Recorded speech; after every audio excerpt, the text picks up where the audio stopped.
Good morning. It is 6:56 a.m. already. Yikes. On Thursday, July 26th, 2018. I'm Christiana Ellis and I just got up. This is 5 more minutes. That's what I say.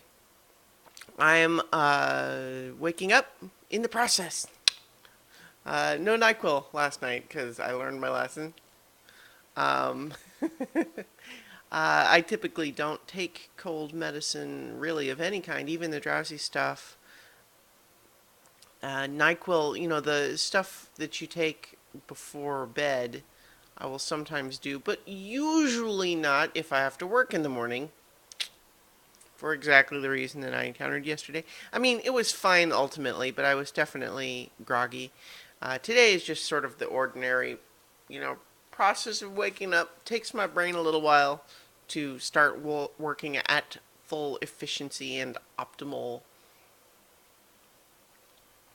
elegance. Had a fun session of Dungeons and Dragons yesterday. Introduced a few new little elements that I'd been thinking about for a while, so that's fun. The session ended up on the shorter side, but it just had me thinking about like what is the optimal length for something like that. And it's interesting because there's contrary impulses.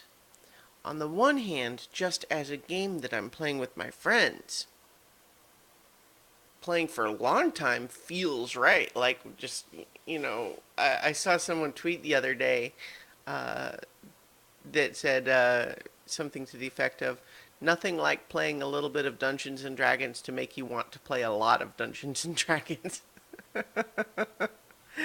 And I think that that feels true, just in the sense of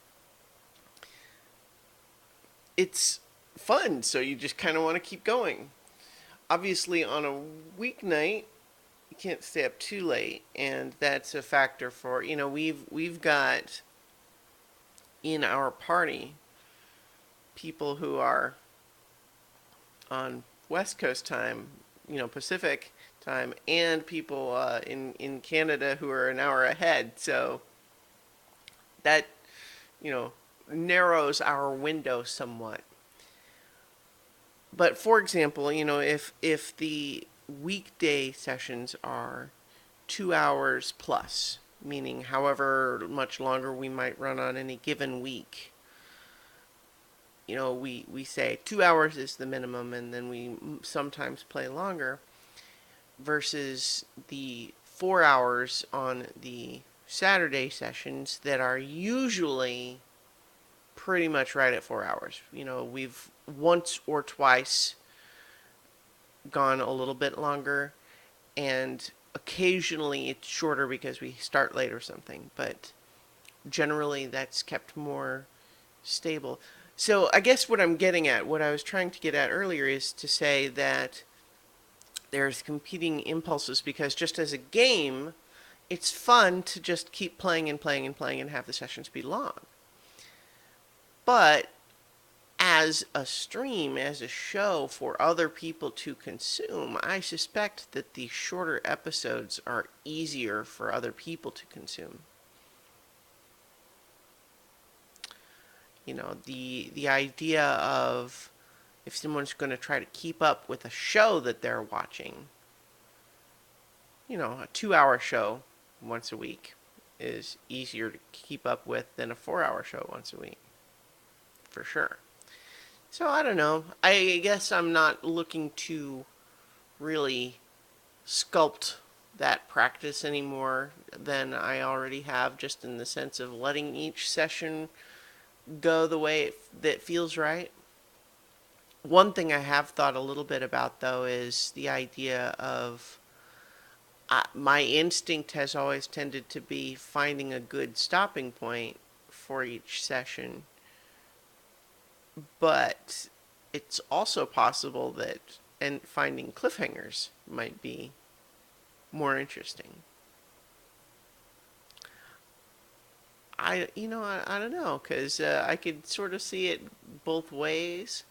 I'm just, I guess, imagining like some of my favorite streams that I've enjoyed, like Critical Role and Dice Camera Action, for example. I feel like they tend to not end at cliffhangers. There might be unresolved elements, but it's not like literally everyone is in the middle of danger. Like, I don't think they've ever ended in the middle of a combat, for example. And that tends to be the places where the narrative tension is the highest.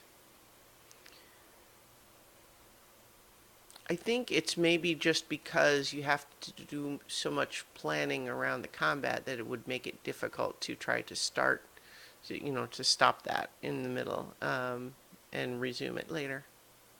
Anyway, I've got to finish getting ready for work, so I will talk to you all tomorrow for 5 more minutes.